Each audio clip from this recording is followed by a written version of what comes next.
the situation with the Pacific Islands and my relationship to Federated States and related to Guam, there was a lot going on out there. We were planning a lot. A lot of things had taken legs. A lot of things were in early stage. Yeah, I think I became quite popular there, and it wasn't on a showboat basis, but more of a showmanship basis. And I was there to help. So, when you find out from another supposed associate of associate that the FBI is looking into you in February of 2016, you got to wonder how that guy knew about that, and then why you were, arrested due to a complaint that was lodged by an FBI agent that he has no association with the islands whatsoever and no association with that person who conveyed that information to me. You just get a little suspect, it's pretty weird, and there's a chain of events that happen with different people out on the islands.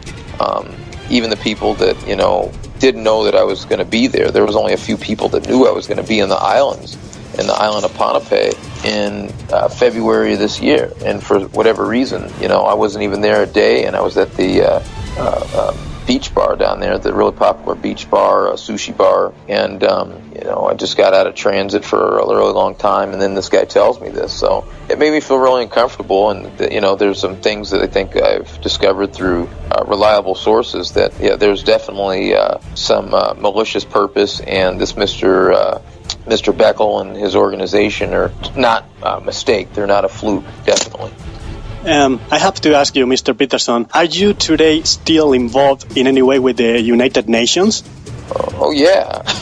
I was just at the UN earlier this year for a series of meetings in, February, and then I was actually recently RSVP'd in July for some meetings and delegations. I didn't make those because I had restrictions with my court order on release.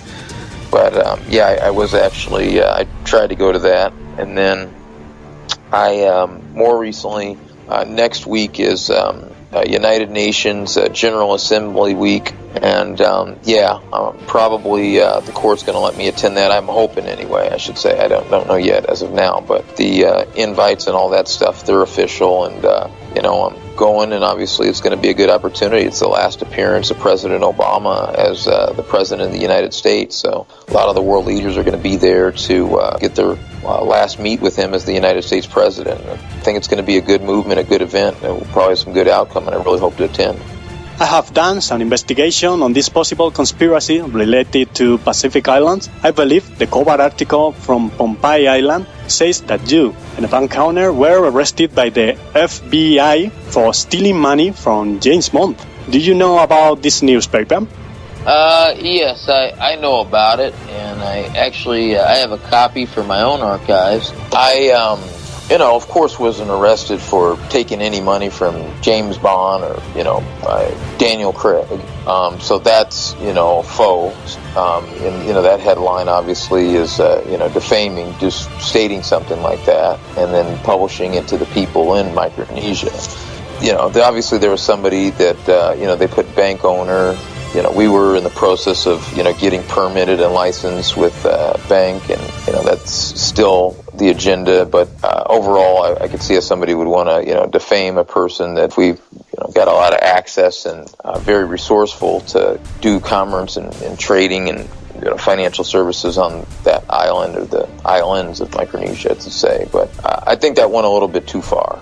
There are some blogs or something like that, and they're talking in their native language and they're talking in English. But we're going to get to the bottom of it real soon, and if we'll let a court decide what's right and what's wrong with that situation. And I'm just going to leave it at that. But the guys who were involved with that, they know what they did, and it was deliberate, it was obvious, and I've got a copy of the newspaper, and I know who printed it, and I know who was responsible for all that. So I guess nothing more really to say about that. Rumors say that you have a cousin in Micronesia capital state who is a governor. Have you spoken with him since you were last visiting the island in February?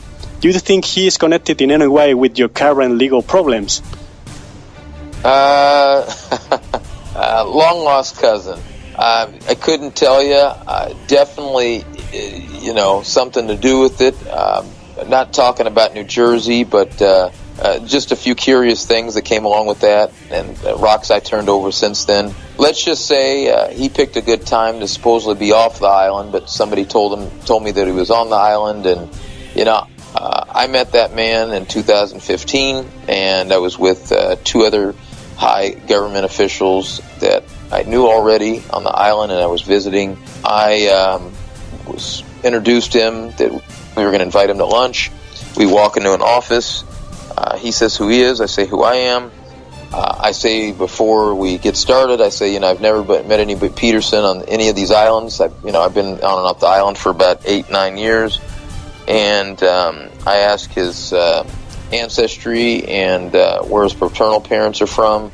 And he agrees with me and says Minnesota. Because, I was born in Minnesota, but I didn't grow up there neither. So, I left Minnesota when I was, 1 year old. And, as far as it goes with, the long-lost cousin situation, I know what the first words that he told me, because the first thing I told him was, hey, before we continue in anything, all humor aside, who is Cary Lee, better known as Peter? Who is Kurt, better known as, an uncle?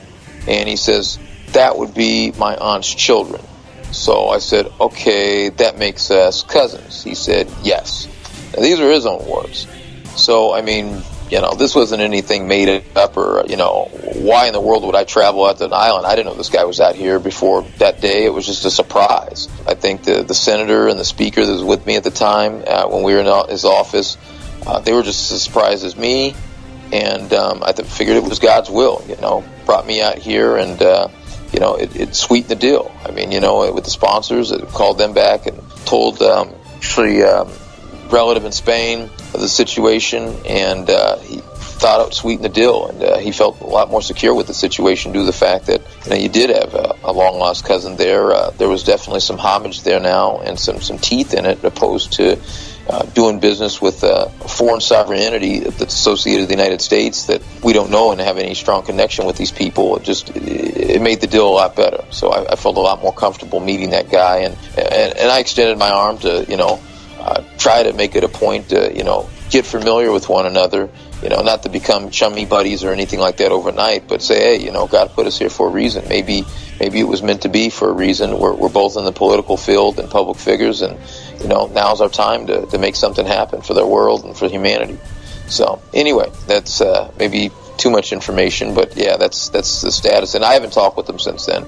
I just literally, he turned his back, and I do feel that there's definitely something that made all of this come about, a domino effect, due to the fact that he didn't weigh in and tell the truth on what he conveyed to me. Because either me and him are really cousins paternally, or we're not. And I started doing digging and, finding guys with two different ages that, they live in Jacksonville, North Carolina, two different birthdays, two different date of births, around the same time, same phone number. And, one of them's back on the islands, and he's a, politician. The other guy, he's AWOL. We can't find him. I don't know. That guy's, he says that, and then he turned around and he denied it to the lieutenant governor and a series of other politicians on the island. There's no telling who this guy is. He might be my cousin. He might not be. It's all starting to get really foggy to me. So I don't want to state any further, but yeah, me and him haven't spoken, and I just leave it at that. He's doing his own thing.